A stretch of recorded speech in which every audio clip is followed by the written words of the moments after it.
Vivemos uma tragédia silenciosa nos púlpitos da igreja moderna. Uma tragédia que tem raízes profundas e um simples nome: falta de leitura.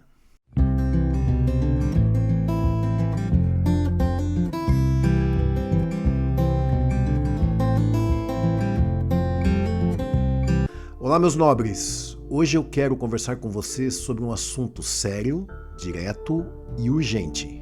O desprezo pela leitura tem empobrecido nossos púlpitos, enfraquecido nossa mensagem e afastado muitos da verdadeira essência do Evangelho. E para começar esse alerta, eu vou te levar de volta ao dia 17 de agosto de 1760, quando o piedoso e erudito pregador do século XVIII, John Wesley, escreveu uma carta de encorajamento ao seu amigo e inexperiente ministro de Silverton, John Trembaugh. Carta de John Wesley a John Trembaugh. O que tem lhe prejudicado excessivamente nos últimos tempos, e temo que seja o mesmo atualmente, é a carência de leitura. Eu raramente conheci um pregador que lesse tão pouco.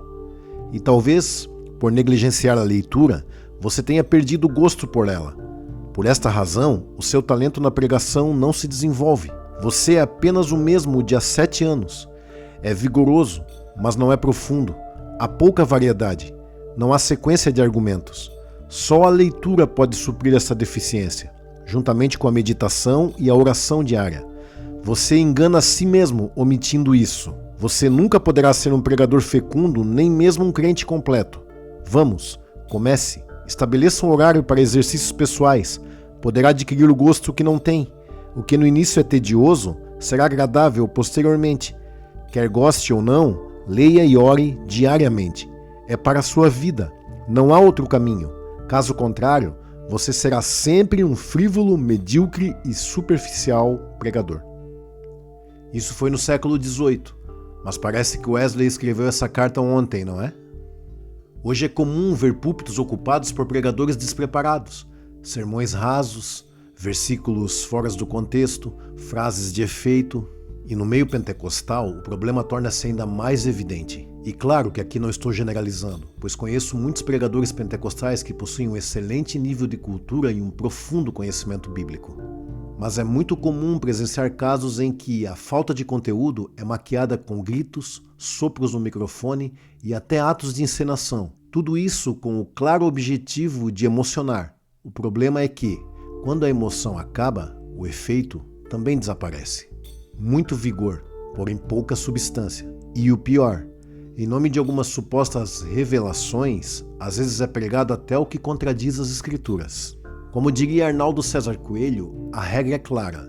Em 2 Pedro capítulo 1, versículo 21, diz que homens santos falaram da parte de Deus movidos pelo Espírito Santo.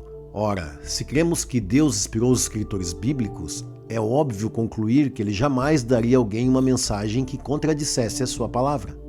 O apóstolo Paulo, esse gigante na fé, nos deixa um exemplo cristalino. Paulo lia, conhecia cultura e filosofia. Em sua primeira carta à igreja de Corinto, no capítulo 15, versículo 33, Paulo, ao advertir a igreja de Corinto contra a influência de homens malignos que, por sua má conduta e péssima influência, arruinam o caráter de outros, Paulo cita o poeta Menandro em sua obra Thaís, datada do ano 300 a.C. Veja a citação. Não vos enganeis, as más conversações corrompem os bons costumes. 1 Coríntios, capítulo 15, versículo 33. Em outra ocasião, escrevendo a Tito, Paulo cita Epimênides para se opor aos ensinamentos falsos dos hereges de Creta. Um deles, seu próprio profeta, disse: os cretenses são sempre mentirosos, bestas ruins, ventres preguiçosos. Tito, capítulo 1, versículo 12. Epimênides foi um sábio grego do século 6 a.C., que alguns consideravam um poeta, outros um profeta. Esses recursos estavam à disposição do apóstolo porque certamente ele era um homem dedicado à leitura e ao aprendizado. Atente para essas palavras de Paulo a seu discípulo e filho na fé, Timóteo. Procura apresentar-te a Deus aprovado, como obreiro que não tem de que se envergonhar, que maneja bem a palavra da verdade. 2 Timóteo, capítulo 2, versículo 15. Ninguém despreze a tua mocidade, mas seu exemplo dos fiéis na palavra, no trato, no amor, no espírito, na fé, na pureza. persiste em ler, exortar e ensinar, até que eu vá. 1 Timóteo capítulo 4, versículos 12 e 13. Paulo sabia muito bem da importância da dedicação à leitura para a divulgação e pregação eficaz do Evangelho. Se até Paulo cria livros, quem somos nós para desprezá-los? E pregador, você não precisa ter uma biblioteca com 500 volumes, mas precisa ter pelo menos uma boa Bíblia de estudo, um bom dicionário bíblico, um comentário bíblico talvez também ajude, e claro, isso tudo aliado a uma vida de oração e santidade. E lembrando aqui que santidade não é ausência de pecado, pois isso seria impossível, mas santidade é separação, dedicação. E uma das formas de se dedicar é estudar, ler, crescer.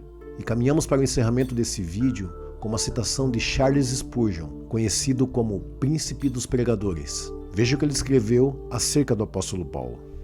Paulo foi inspirado pelo Espírito, mas ainda assim quer livros. Ele esteve pregando por pelo menos 30 anos, mas ainda assim quer livros. Ele viu o Senhor, mas ainda assim quer livros. Ele foi arrebatado ao terceiro céu e ouviu coisas que eram proibidas ao homem pronunciar, mas ainda assim quer livros. Ele escreveu a maior parte do Novo Testamento, mas ainda assim quer livros. O apóstolo disse a Timóteo e da mesma forma diz a todos os pregadores: aplica-te à leitura. Charles Haddon Spurgeon. O púlpito é lugar sagrado, não é palco de performance, não é lugar de slogans vazios. Seja fiel ao seu chamado, leia, ore, estude, sirva com temor. A recompensa não vem de homens, a recompensa vem daquele que te chamou. Um enorme abraço a todos e até o próximo vídeo.